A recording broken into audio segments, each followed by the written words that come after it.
The streets were empty, buildings torn open like paper. A car stood in the middle of it all, doors wide. The radio clicked on emergency alert. A pack of grade 4 monsters, Belto, has appeared at Seodamun intersection. The currently dispatched team consists of grade 2 Awakener, Spearmaster Gam Song-hu, and rain tapped the roof as the voice continued. Team Zenkaku together, then came the pounding, not from above, but fast, from deep within the streets. They were charging, dozens of them, massive, wild, razor sharp. One of them lunged. Gam Song-hu met at mid-strike, spear first. The blow landed heavy, fur, fang, and steel clashing, but they kept coming. Dozens of beasts closing in, bodies massive, eyes glowing. One let out a deafening roar, a shockwave that made even Gam Song-hu flinch. Purple energy surged up his arms as he held position. With 10 of them, it feels like my eardrums are gonna burst. He twisted, aimed, and threw. The spear spun, crackling with dark lightning. It hit. One of the beasts froze. Gam Song-hu narrowed his eyes. A blinding pulse flashes down the street. The Beltos freeze mid-step, bodies twitching under the shock. One by one, they collapse, electrocuted clean. Gam Song-hu stares, wide-eyed. Gam Song-hu, what? His teammate lands behind him, stunned by the aftermath. Red-haired hunter, Captain, as expected of you, to take down this many Beltos in one strike. Gam Song-hu, it wasn't me. Red-haired hunter, huh? Gam Song-hu, I'm not a dealer specialized in wide area attacks like the Blade Queen. He scans the streets, jaw tight. Gam Song-hu, is there another Awakener unit dispatched here besides us? Red-haired hunter, no, I haven't heard of any. Gam Song-hu, thinking, that's strange. As far as I know, there's no one in the country with this level of ability. Huh? She crouches, examining the remains. Red-haired hunter, they hunted them but left the magic stones behind. She holds up a large purple crystal. Red-haired hunter, those are the most valuable parts. Damn, what kind of situation is this? Gam Song-hu, thinking, judging by the clean cuts on the Beltos, it's definitely the work of an Awakener, attacking perfectly before vanishing like fog, showing strength beyond at least S grade, and then disappearing without a trace. Gam Song-hu, what's their goal? He turns to her. Gam Song-hu, for now, collect the magic stones and contact headquarters to call the corpse disposal team. Red-haired hunter, yes, Captain! He stops as something catches his eye. Gam Song-hu, His gaze shifts to a glowing signboard. Gam Song-hu, a diner named Diner. He walks closer, following the blood trail. Gam Song-hu, thinking, if that pervert who carved out only the Belto breast meat had messed up, their corpses might have fallen toward this side. Gam Song-hu, the owner is pretty lucky. That was intense. It sounds like there's a mysterious, powerful Awakener on the loose. Gam Song-hu took one last glance at the strange trail and stepped away from the battlefield. Let's go, he said casually, as if the chaos never happened. I'm in the mood to go in and have a drink. Behind him, his team quietly followed, while the wind settled over the ruined street. On the hood of a car, 2 birds landed, picking curiously at the metal. A second later, they fluttered up and vanished into the sky. Down in a nearby alley, quiet footsteps echoed. A man walked down a metal staircase, adjusting his collar like he was just stepping out for fresh air. Calm, clean, not a scratch on him. He moved past the carnage without a glance, eyes focused on a small sign up ahead, the diner. The automatic door slid open with a soft chime as he stepped inside. Lights flicked on. The kitchen was spotless. He walked in like it was just another routine morning. Click. The stove lit up. Clack. A frying pan hit the burner. Without a word, he pulled out a thick slab of meat, cleanly carved. He stared at it, head tilted slightly. A pause, then a quiet thought to himself. Did I cut off too much Belto meat after all? Kang Cheol-ho glanced out the window, calm as ever. The Belto corpses have probably been collected by now, right? He muttered. Then, as if remembering something mundane, he added in thought, maybe I'll make some jerky. A knock echoed across the diner. He turned toward the door. Is Kang Cheol-ho here? A voice called out. A suited man stood at the entrance, briefcase in hand. I'm from the Awakener Association. Are you Kang Cheol-ho himself? Yes, Kang replied plainly. The man nodded. The thing is, a pack of Beltos attacked this area earlier. Fortunately, they were dealt with quickly, he added. But you must have been quite startled. I came to check if he suffered any damages. Kang tilted his head, casual as ever. Ah, yes. Well, isn't that just everyday life? The man gave a half smile. They say the world has stabilized a lot these days. But things like this still happen sometimes. Luckily, there are hardly any residents around here, so the damage is minimal. Then he paused mid-sentence. He sniffed the air, eyes lighting up. Wow, Tilde, something smells delicious. Kang gave a light shrug. Well, it is a diner. The man's stomach betrayed him with a loud growl. If the restaurant is open, could I have a meal for breakfast? I've been running around since dawn and haven't eaten a single meal. Kang's answer came without hesitation. Sure thing. The man stepped in and looked around in surprise. Oh, his eyes scanned the place. Warm sunlight spilling over clean floors and quiet tables. The interior feels just like a diner from a drama aired before the gates appeared. Then, walking toward the counter, he smiled. Oh, I don't see a menu. Could you give me one? Kang shook his head.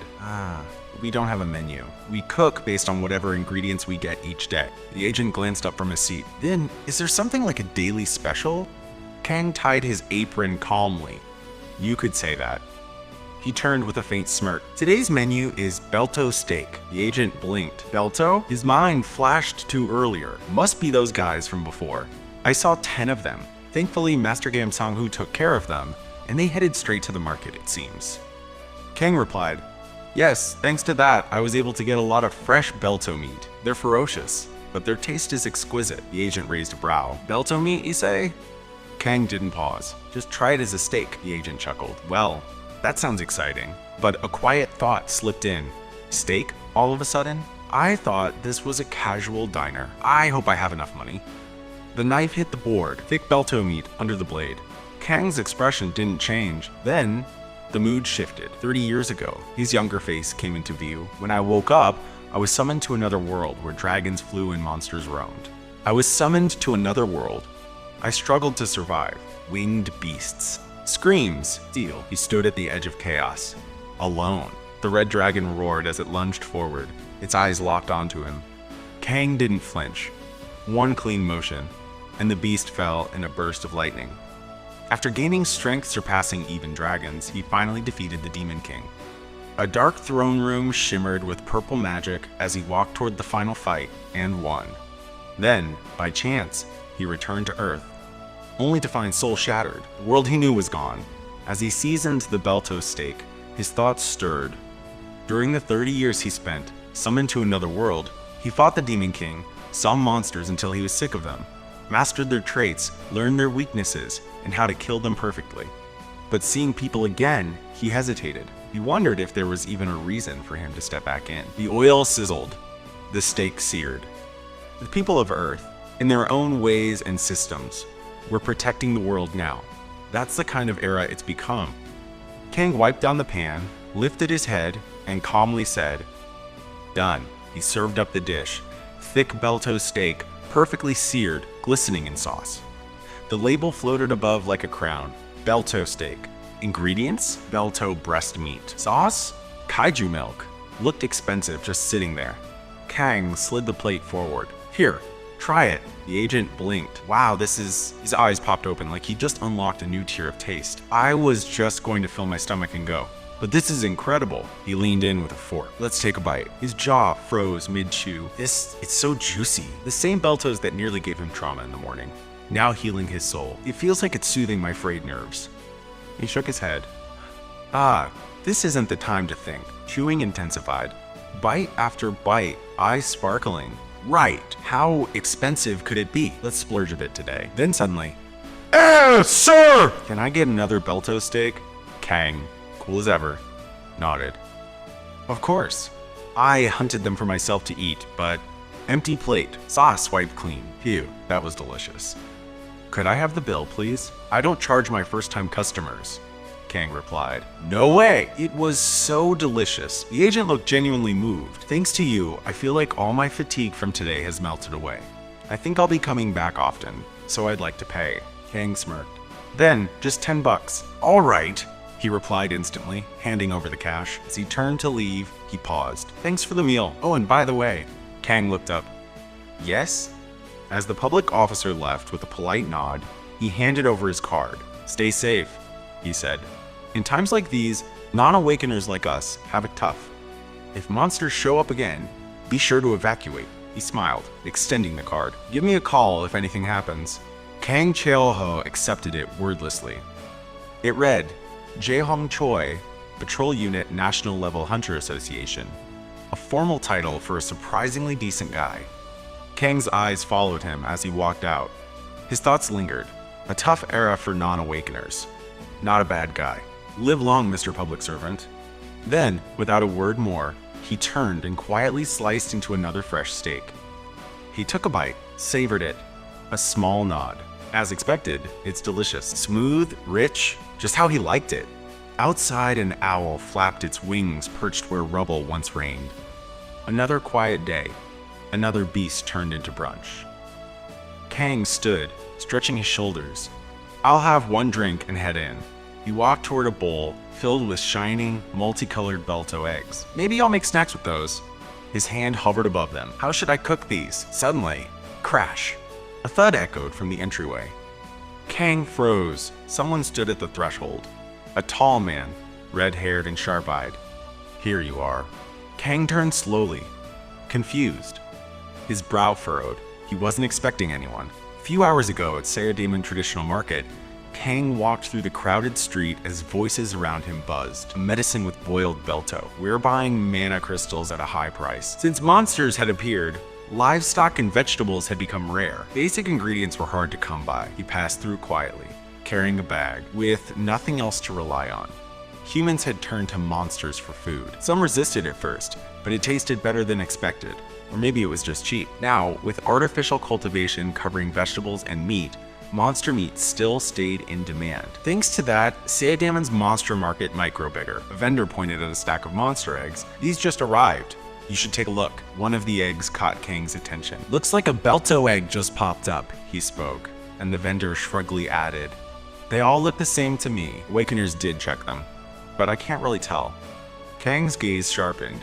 His eyes glowed faintly. Detect I, a skill tied to Canis, the silver dragon who ruled the northern mountains in another world. That artifact granted the ability to see the essence of any target. Blue screens floated before him. Item name, Raptor Egg, grade 4. Item name, Belto Egg, grade 4. He'd stolen this artifact after defeating the Demon King, and it had served him well since then. Belto, Ataho, Triceratops, he muttered as more names appeared, each egg clearly identified. With this skill, he could gauge power, nature, and even detect lies. But when it came to people, he avoided using it unless necessary, as much as possible. Kang didn't hesitate. I'll buy all this, he said, pointing at the monster eggs. The vendor blinked. You're buying a lot.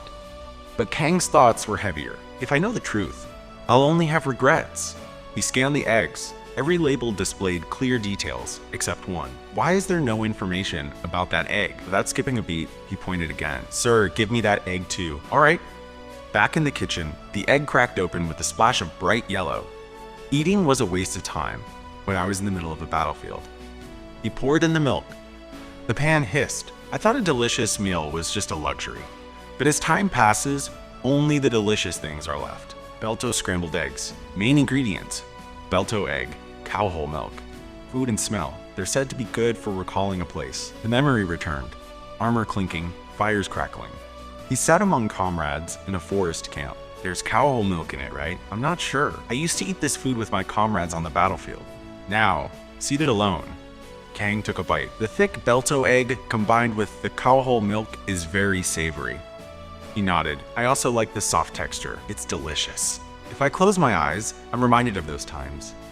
The faces I miss, the ones I can't see anymore. He sat still, watching the sunset bleed through the glass. Am I becoming an old man now? Kang glanced at the mysterious egg lying on the table. Its aura oddly undetectable. That egg couldn't be scanned by the detect eye, right? He leaned back, reflecting on what he knew. Dragon artifacts were born naturally, formed when a dragon received its power. That's why they held immense force over others, but couldn't affect their own kind. Lifting the egg, he studied it closely. Is this a dragon egg?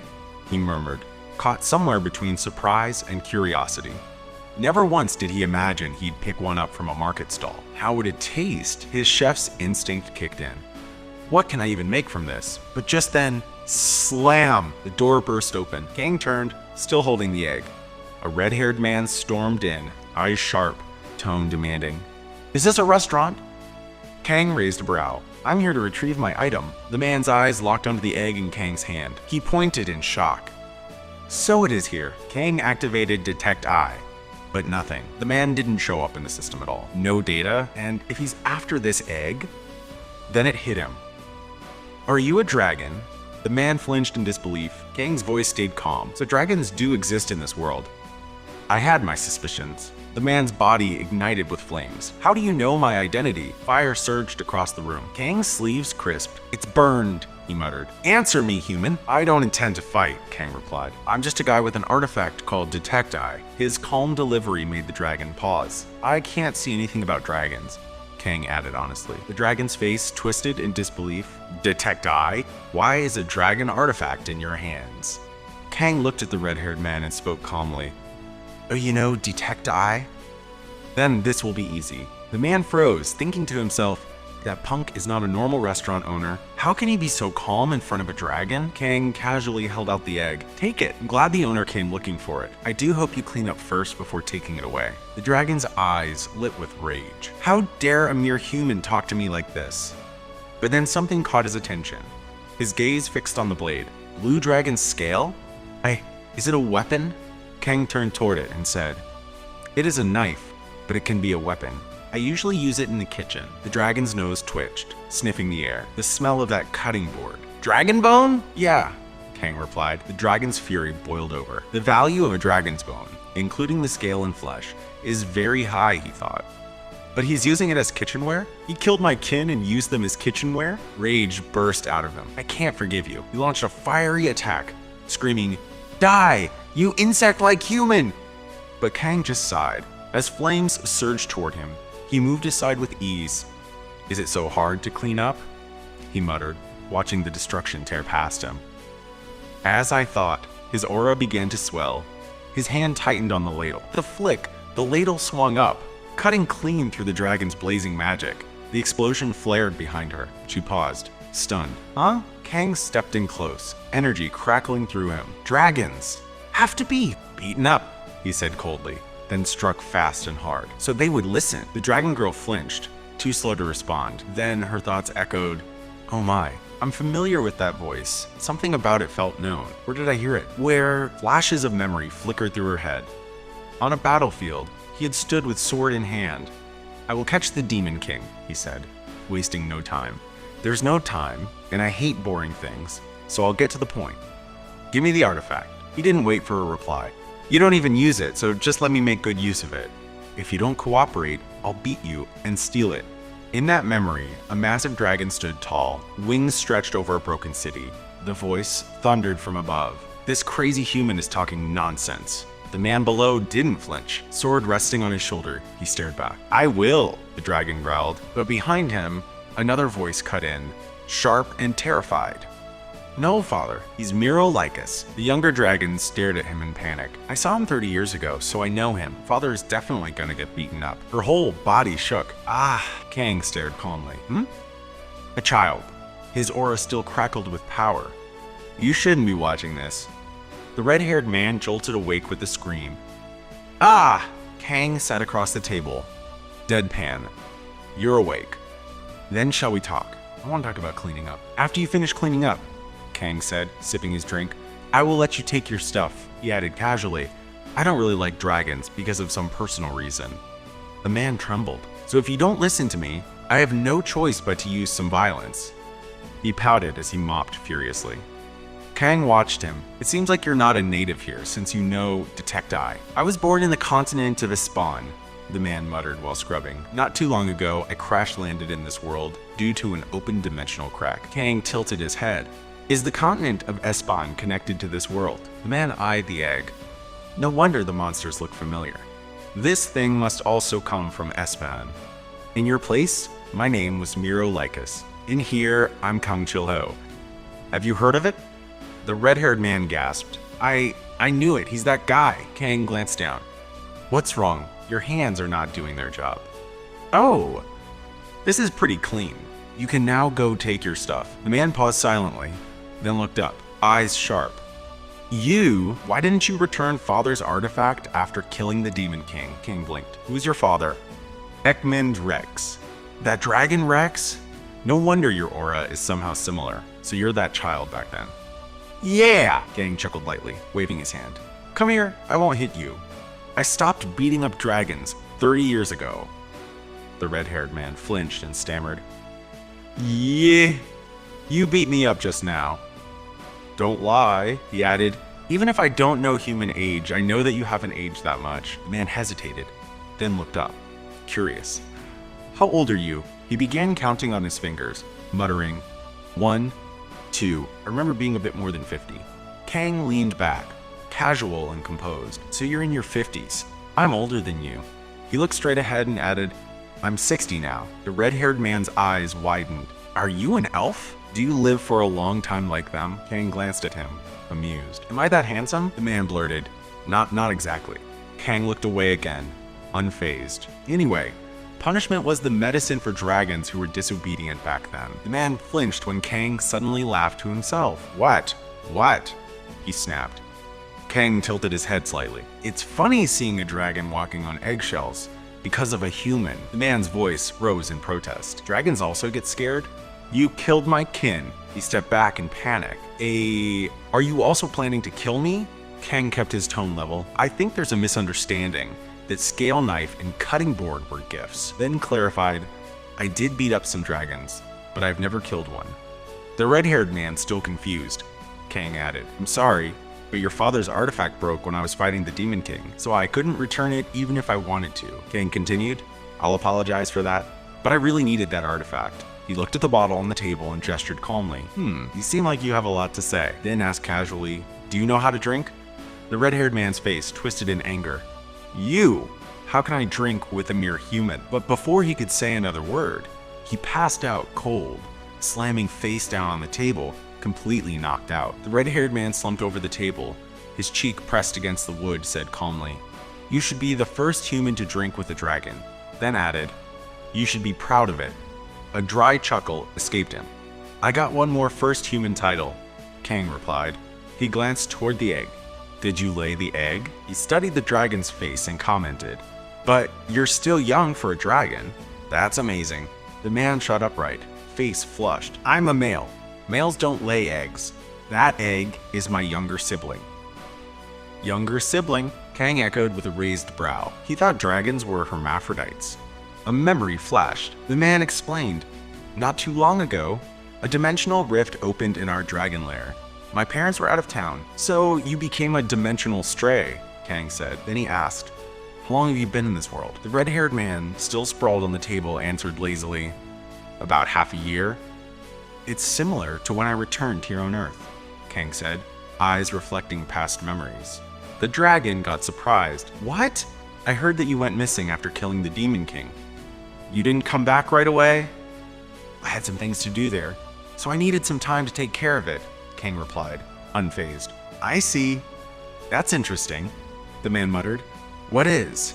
Kang asked. The red-haired man lifted his eyes. Why are you hiding in this useless restaurant after saving the world, disappeared and reappeared in another dimension? A monster like you can take over the world easily, Kang said. Monsters are also running around like crazy here. Don't you want the world to be in your hands? The red-haired man's fists clenched. Why do you think so? He snapped. Humans are always like that. Power, war, greed. When you caught the Demon King and saved the world, didn't humans start to fight against each other? Kang quietly set down his glass and replied, that makes sense, but I have no interest in those things. His voice stayed low. I'm bored of it. The red-haired man looked away, tense. I don't believe the words of a human. Kang leaned back, gaze steady. At least take good care of your one and only sibling. The red-haired man cradled the egg with a warm smile, softly mumbling about how pretty his sibling looked. From across the table, Kang glanced at him and reminded, without missing a beat, that he had told him to take care of it. A quiet crackling sound interrupted the room. Kang leaned slightly, noticing something odd. From within the egg, something moved. A small face peeked through with wide, glowing eyes. The red-haired man sat upright, confused by what he saw. Then recognition dawned on him. He stared at the tiny creature that had just emerged from the egg, and without thinking, he called out, His sibling had finally hatched. The shell fell apart fully, and a small white dragon emerged. It stumbled onto the table. Curious and alert, Kang watched silently. The red-haired man was overwhelmed, repeating again that his sibling had been born. Kang then asked what such a creature would usually be called. The man replied, hatchling. That's what baby dragons are usually called. He then added that he'd been thinking of a name. Kang glanced at the baby dragon in his hands and asked if it was male or female. The red-haired man immediately snapped, saying it was female and demanded he stop treating her like a beast. As the little one wiggled in his grip, Kang noted how she already had tiny teeth despite looking like a millet. Curious, he asked if dragons were omnivores. The man proudly declared, "She's my sister. She's cute, right? She's the cutest." Kang gently patted the baby dragon, quietly agreeing. Then, shifting focus, he asked where the red-haired man planned to take the hatchling. The man looked surprised, hesitating to answer as he thought it over. Kang observed his silence, then softly said, "If you have a place to go." And as the city lights flickered outside the restaurant, he added, "Eat before you leave." The storm outside carried more than just rain. It brought the scent of blood thick in the air. Demons always moved with the wind, and that wind was returning. Somewhere deep in memory, Miro's name echoed, tangled with the smell of blood and the haunting thought, "I'm still alive." Inside the calm of the restaurant, the dragon hatchling squealed at the sight of a sizzling hamburger steak. Kang served it without fuss. When asked the price, he simply said, $10, or just go. The red-haired dragon, flustered, asked if lodging was available. Kang shook his head but acknowledged the loneliness of being stranded in another world. For a dragon, that vulnerability was rare. Trying to repay the kindness, the red-haired man offered a glowing grade 4 magic stone. "This is valuable even in your world," he said, placing it on the table. The hatchling stared at it with wide eyes, tapping it curiously. A soft laugh escaped him, the tension briefly fading. The redhead get flustered seeing Kang's laughing, but the baby dragon chirped, clearly still hungry. Kang fed her, watching her content face, trying to live on Earth. Even for a dragon, that's gotta be tough, he thought. His mind drifted back to Miro. He missed her, but doubted he'd see her again in this lifetime. The Kang cheerfully offered, "Stay a few days," reflecting. Sharing secrets and food brought a strange comfort. "Still, I can't rely on you forever," Redhead said. As he reached out, Kang used some shadowy magic. Suddenly, a dark portal ripped open, startling them both. Out stepped a well-dressed goblin. "Greetings, King of the World," the goblin said. "Been a while since you visited subspace." Kang calmly replied, "It's been a while, Kasim, and I told you not to call me that." Kang asked Kasim about the magic stones in storage. The goblin replied, "As many as grains of sand, though only a few were of the highest grade." Kang added the one he'd just received, but then reconsidered and took it back. Kasim complied, preparing to leave through the portal. As he said goodbye with King of the World, Kang shut him down. "No." Ordinary Kang Cheol-ho. Once Kasim vanished, Kang turned to the redhead. "Help me with some work," he said. Outside, the baby dragon slept peacefully, but a loud explosion jolted her awake. The source? Kang training the redhead on fire control. Precision, he instructed. Not chaos. They reset the setup and began again. The redhead asked about the rapier Kang summoned earlier. Kang confirmed it wasn't an ordinary weapon. It was the Rikafel shaft, a legendary masterpiece made by the dwarf artisan Rikafel, unmatched in this world. The redhead was stunned. He questioned why such a powerful weapon was used for cooking. Kang shrugged it off, saying using treasures was better than letting them rot unused. The redhead admitted it was a fair point, calling Kang so undragon-like. Just then, a new visitor entered, an officer on patrol. He complimented the place and mentioned Kang's new staff. More importantly, he reported a new dungeon forming between Sinchon and Seodaemon, and that Seodaemon was now recruiting awakened individuals. Kang calmly processed the news. Dungeons, to him, were breeding grounds for monsters, portals to other dimensions.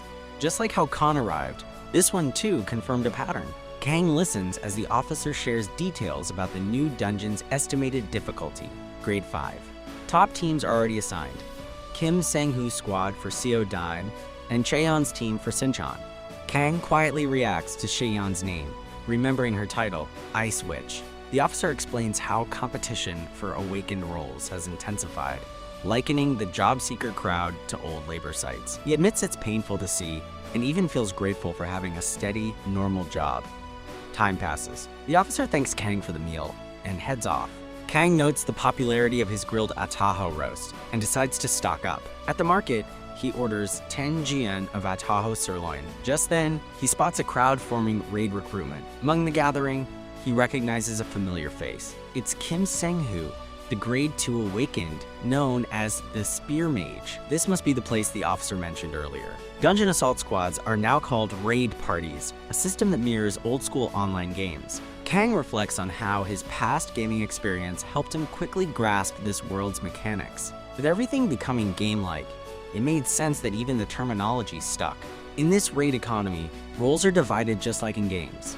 Tanks and healers are prized, while DPS are common and often overlooked.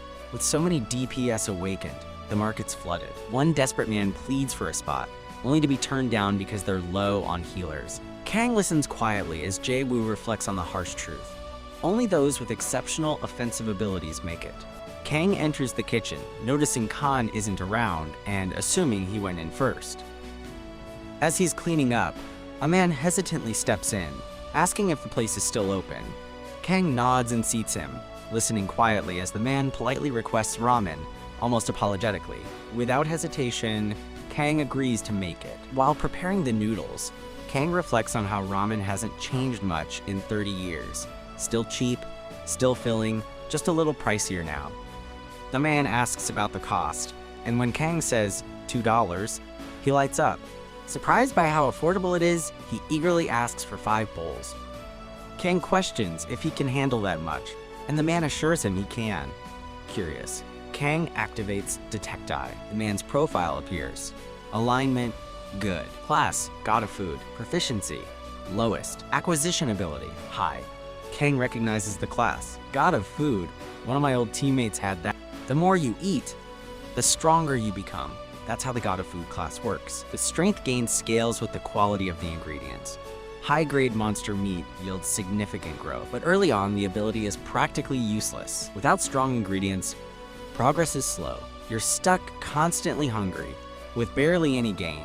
Only after reaching a certain proficiency does the class start to shine. Kang watches silently as the man devours ramen packets. He hasn't reached that point yet, he thinks. A moment later, Kang sets the dish down. Extra large ramen, topped with grilled ataho meat, sizzling and golden. The man stares in disbelief. It's on the house, Kang says casually. Really? Kang remains calm. Good people always have it rough. And in chaos, it's always the good who die first. If the man's alignment hadn't been good, Kang wouldn't have bothered, even if he was a god of food. He nods toward the bowl. With that kind of ability rating, the ataho meat should do something. At our shop, we treat the first customer of the day right, so they'll come again next time. With chopsticks shaking in gratitude, the man devours his first bite, flavors exploding on his tongue. Thank you so much, he beams, stunned by the richness of the meat. Eyes glowing, he savors another bite. The flavor is overwhelming. Something he never imagined meat could be, so savory, so fragrant. Kang watches calmly, complimenting. You've got a good palate. He slurps the ramen with intensity, not wasting a drop. Finally, with the bowl emptied and his stomach full, he exhales. That was amazing. Standing tall, he thanks Kang with a deep bow. Boss, I really enjoyed the meal. Truly, truly delicious. Then suddenly, he panics. Oh right, the money. He pulls out a small box from his bag. Inside, a tie. Ah, this, a necktie? Kang asks. Coins fall out with it, dusty and worn. Sorry the money's so dirty, the man says. Thank you for serving such good food. No problem, Kang replies, smiling. I'll be back again next time, the man promises, disappearing into the alley. Back inside, Kang notices the dust still clinging to his apron and the pristine tie he was handed. Clothes covered in dust and a brand new necktie, he thinks. Is there someone he's trying to impress? He pauses, realizing the man must have been through a lot. But then he forgets. Not long after leaving the restaurant, the same man appears again. But this time, he's standing right in front of it. The gate, moments before it explodes. Dark energy swirls, monsters stir, and he's caught in the middle as the chaos erupts.